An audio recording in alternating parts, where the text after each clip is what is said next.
Thank you. And I want to thank everyone for being here in our beautiful city, City of Long Beach. So thank you for hosting this event right here. We are so proud of our city. And, I don't necessarily think that we try to be the absolute first at doing things, but we do want to be the best. And I think we are getting there. We are making our way to that path. We've heard a lot of news flashes today. We had our dietitian tell us, eat better, although I think they sneaked her in the back. She did not see the muffins out there. The breakfast was not what she'd advised, so we've sort of gently escorted her the back way so she wouldn't be traumatized when she saw what we presented for breakfast. But we did want to give you some of those extra carbs and sugars so you could be alert today and really be inspired by what you are hearing. The other news flash that we heard, well, certainly not a news flash from Andy, was that this can be done. I'm here to tell you it can be done. If we in Long Beach can do it, you can do it anywhere. I am afraid of what the good doctors said, that if I don't do it, I will die. So that is a stark news flash, and I don't want to be that dramatic. We had our mayor up here tell you he rides 100 miles a week, and he's waiting for the transformation. I may look like the transformation occurred. I do not ride 100 miles a week. I probably do 2 to 5 and at most 10. And I'm very proud about that because I think I relate to most of our residents here in Long Beach. And that's what we do here best. We try not to just celebrate the athlete and the avid cyclist, but we're trying to inspire people like me, young child at home, very, very busy, have many things to do in one day. Where taking the car can be the easiest thing to do, and we try to inspire those of us to perhaps swap out 1 option, 2 options, 3 options of mobility a week and take your cycle. That is the real people of Long Beach, and I think that's what we do best. Is we're not trying to say it is exclusive and it's elitist and you have to be in a special club and you have to wear spandex. I'm sorry for those of you that do, but you have to wear spandex to fit. We don't all look good in it, and there's several of you in the audience that share this with me. We also like to ride in our heels. And so we're trying to make it fashionable. Yes, we do ride in our heels, and there are tricks to doing it, and we like it. There's also tricks to hat hair. So I do want to share another significant news flash. I know we are hearing national electeds, and I am an elected official, so I have to be a little political, and there's so much debate about climate change and sea levels rising. I am here to tell you that it is absolutely real. You are here at the epicenter of climate change. You are here at the epicenter of sea level rising, and that is called a political transformation that has occurred in our city. That is the key to why we were able to get things done here. It's incredible and it's magical, and we often talk, and many of you are in the room today, we talk about how it is so magical to be in this place at this time in the city of Long Beach, because what we have is we have political leadership, we have community advocacy for cycling, we have a willingness and a city staff that is willing to make this happen, and that is the kind of magic that we don't want to squander. We don't want to squander a good opportunity, and I think all of us in our cities can have that. But it does unfortunately require political leadership. What we have done here is we have basically said, why not? Why not in the city of Long Beach? I lived in the downtown for about 7 years before I joined the city council. I was studying urban planning at USC, and I witnessed the transformation and the reconstruction of our mall across the street from where we lived, and I was mortified. I was mortified because we were told that because it was Long Beach, this is the best we could do. And so that, as many things do, that definitely stayed under my skin, and I vowed to myself that never will I let a collective municipal inferiority complex keep us from rising to our potential. I am a resident. We have 500,000 people here that deserve better than this is all we can do. And I coined it as a collective municipal inferiority complex, and it's poisonous and it's treacherous, and it's something that a lot of our cities sometimes just resort to because it's the easiest thing to do. And there are so many of us here in this room that refuse to allow that to happen to our city. I have city staff sitting in here. There are elected officials, certainly. There are community advocates and cyclists, and we decided that that wasn't going to be our city. Our bicycle master plan goes back to 2000, but our prioritization of cycling as a viable transportation option in a built-out environment can be dated back or traced back to 2006, 2007, when we had bicycle advocates such as John Case. Many of you know John Case. He is the founder of the Bike Station, and he called me to champion the cycling initiatives. He probably just thought, she's new. She's looking for something to do. She'll do it. She's naive. And he came and asked if we would pass a resolution in City Council naming ourselves the most bicycle-friendly city in the United States. And I said, absolutely not.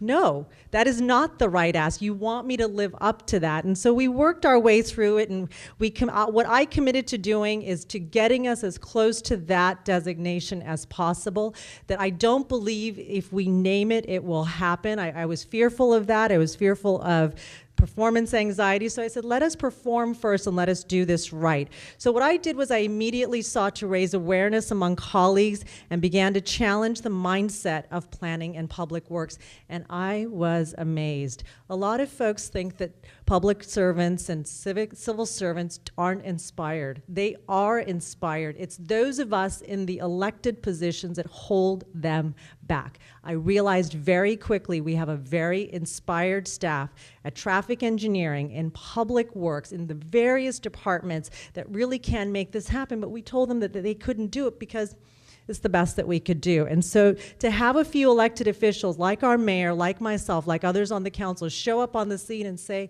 take these dreams off the shelf and build it in our city because we will stand behind you. And that was transformative for us. What I did was I also partnered with the Bike Station, and we have the Bike Station represented here today, Bike Station Long Beach, first in the country, to create a speaker series around mobility and complete streets, starting with Enrique Peñalosa. Doctor mentioned that no one had mentioned Bogota, Colombia. I will credit Enrique Peñalosa from Bogota, Colombia for being my personal inspiration, in addition to John Case coming to me and asking if I would do this. Inspiration to getting this done. He earned a reputation, you all know, in Bogota, down a path of basically creating a city for pedestrians and cyclists rather than cars. We had a discussion here. We invited a handful of folks, about 60 folks, to come and listen to this discussion and really just be wowed. And I have to tell you, I thought my heart was going to jump out of my chest. It was like listening to an inspiring professor just tell you, go forth, you can do this.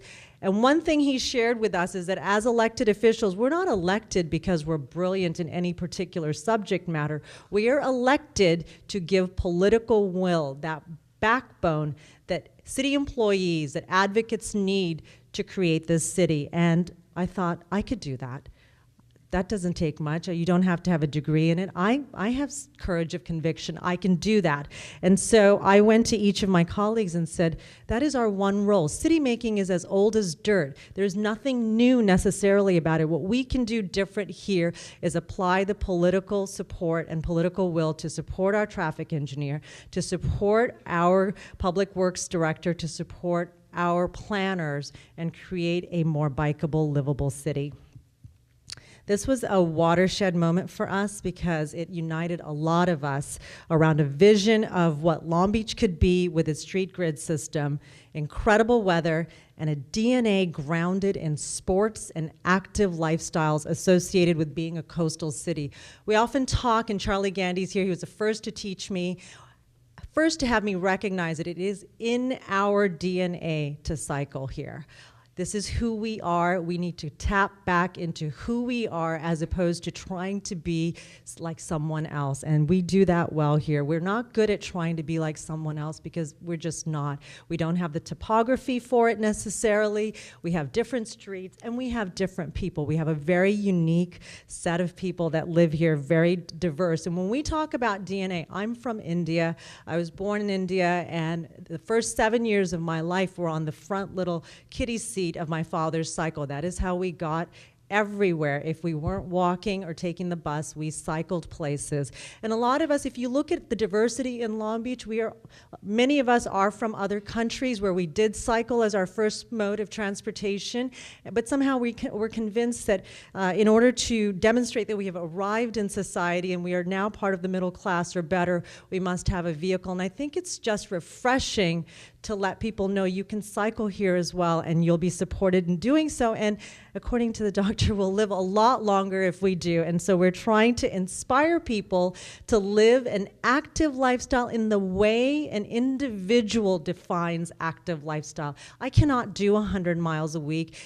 Perhaps I can, I don't want to. And I think I want to celebrate the choices people make. You have a right to choose how you want to move about this city. It's my obligation as an elected official to build that environment for you. That's all I'm elected to do. That's my obligation. I'm not here to decide that if you're not going to drive your car, you can't move about this city at all. That's not a choice that I was elected to dispense. And so I think we do that well. We're trying to do that well. And when Mayor Peñalosa came and talked about the political will, another thing he said, that we've seen some photographs of bridges, another thing he said is, we're not going to necessarily remember the amazing, brilliant engineer who designed the Gerald Desmond Bridge.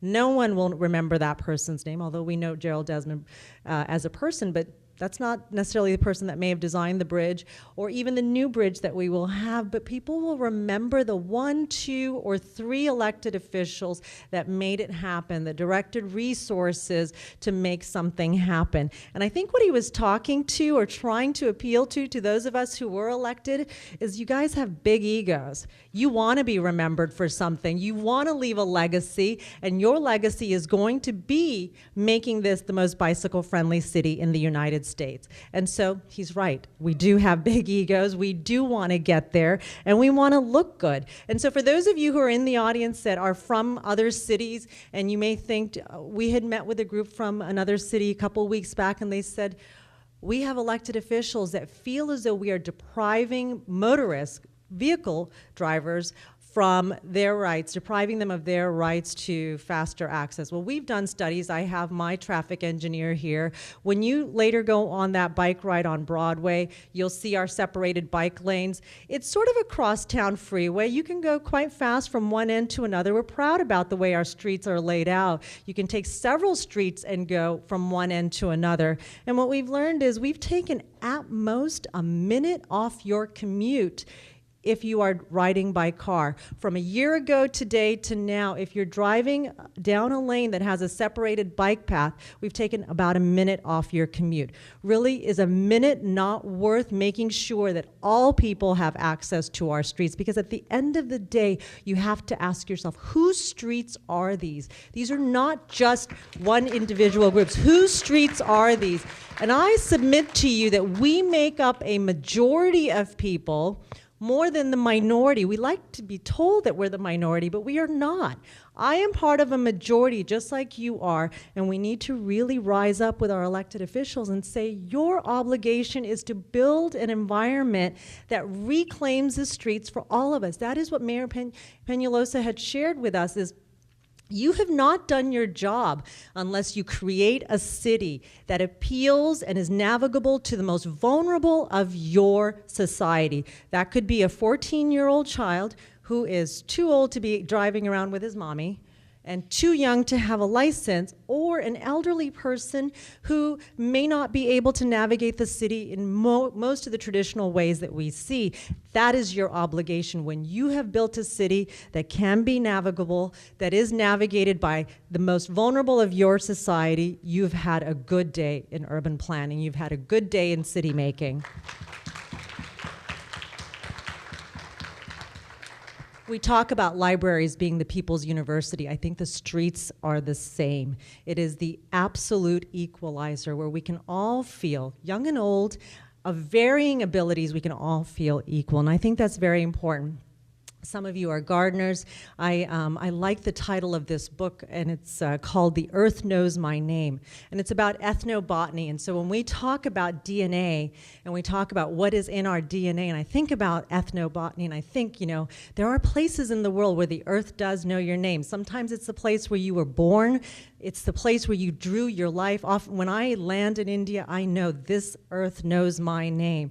I think that's what our streets can be. Our roads have to be ones that actually know your name. It has to know your name equally as it knows mine. And how we do that is by building a city that is relevant to each of us. So those of us that want to ride 50 miles a week, we have to be a city that you can do that in. But those of us who want to do 2 to 5, possibly 10, and do it safely, especially women with young children, we have to feel like it's safe. These roads need to know our names. And until we do that, we have not done our jobs as city makers. And so I take Mayor Peñalosa's message to us very seriously. I took it very personally. I felt that I'm not the engineer. I might be the urban planner, which often means you're just a big dreamer, but I can do this. I can do this because I do have backbone, and that is the one thing I can apply. I have experts at City Hall. We have amazing experts at City Hall. We have experts in the community that are willing to dedicate their time to us, and the least I could do is say, yes, we can. And I think we do that well. So I get the easiest job to be able to do that. We also had the good fortune of being able to hire a cycling enthusiast in our city manager. So when I talk about we are in a magical time, our city manager is a spandex cyclist, 100 miles a week, if not more. And there isn't anything that we could suggest in cycling that he would say, it's not possible, Vice Mayor. I've never heard that from him. We had the good fortune of having Charlie Gandy on our team, who really gave us the launch that we needed. So do we want to be like all of these other cities? In some ways, but we know we are Long Beach. We know that we have something magical here that other places don't, and we're going to capture that, and we're going to be relevant to individuals. We have a reputation for being willing to try new things in public policy, and so the separated bikeways, while we're not the first to do it, we're certainly delighted we are one of the early adopters of this this strategy here in our city, and I hope you ride on it later because it is exciting. It is very exciting. The plants are lovely as well. They're native landscaping. I have to throw that out there. Part of my urban planning experience is in water resources, so we do that, and we want you to have something nice to look at as you're riding by. You are not going to be doored in these lanes. In fact, we've left the meters in some cases right where they were, which has confused a few drivers, but I think that's part of our goal too, is we take so much for granted. Let's just pause and figure out, where am I supposed to deposit my coins for this meter? Oh, I have to cross the separated bike lane. Perhaps I may have to look out for someone. And that requires a level of education and awareness that many of us aren't accustomed to because we're just spoiled. We're spoiled in a lovely way, but really just spoiled because we don't have to think about someone else. And we walked with Mayor Peñalosa, and he looked at Nordstrom Rack, which I think you'll ride by, and he said, those windows don't look in or look out. They're just display cases. How unsafe is that? And one thing he reminded me is that the safest city is one where we are shoulder to shoulder, dense in a public space, where I have to look at your face and you have to look at mine. And it's in that moment when you do that you feel obligated to my safety. I feel the same way about cycling. It's when I get out of my car and see you, I am obligated to your safety. So not only does the road need to know your name, I need to know your face, and I think that's going to be very important as we create cities that are much more cycling and pedestrian friendly. And so with these separated bike lanes, I think you'll see that we're trying our best. We're definitely doing our best in making this a much more bicycle-friendly city, and being an urban planner helps. I know Mayor Peñalosa is an urban planner. I also know in Curitiba, Brazil, the mayor there was an urban planner. You don't have to be an urban planner. I think you just have to be one that comes forward and says, we can do it. I have a colleague in the audience, Laura Friedman, who's a council member in another city, and she is dynamic. There isn't anything that I think she doesn't think her city cannot do, and she travels around, and that's what we do. We go around to other cities and we try and figure out, what is it that we can do? One thing I try and focus on is, by not doing this, whom do I exclude? So when a motorist says you're depriving me of my rights to drive a little faster, you have to stay firm and affirmed in your belief that you cannot exclude others. So I try to ask ourselves the question, whom do I exclude if I only focus on drivers? And I think that's a very important question. We have a strong hospitality culture here in Long Beach, like probably your cities as well. We have restaurant staff, busboys, we have lots of individuals who work in this city that don't forget affording a car.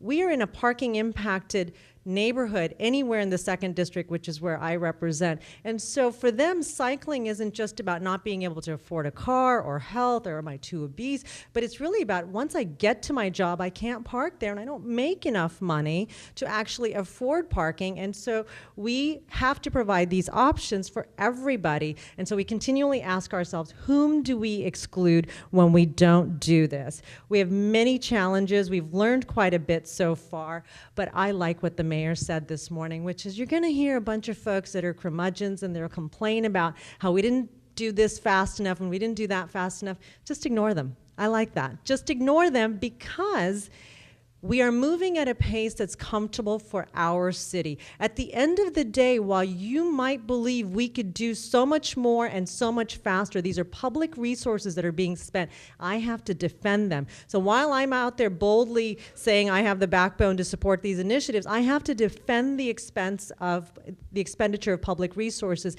and that's why we have to popularize cycling. This is not a public health initiative where doctor can tell me, if we don't change X, Y, Z in our diet, we will die. Therefore, I can apply resources to those strategies. This is still technically recreational until we become convinced of the evidence that we hear. And so I have to defend the use of public resources. And that is why I try to focus most of my time on those that ride 2 to 10 miles per week. I need to convince the masses and popularize cycling and make it somewhat fashionable. We don't, as I've shared with Andrea from the bike station, I'm just so pleased that the bike station's so beautiful because we don't do ugly in the 2nd District. And so thank you for that. So we make it fashionable, we make it relevant, we make it really, really meaningful to the individual who cycles, because I cycle in a way that's different from everyone else. And I think that is the best we can do. I know we can do better.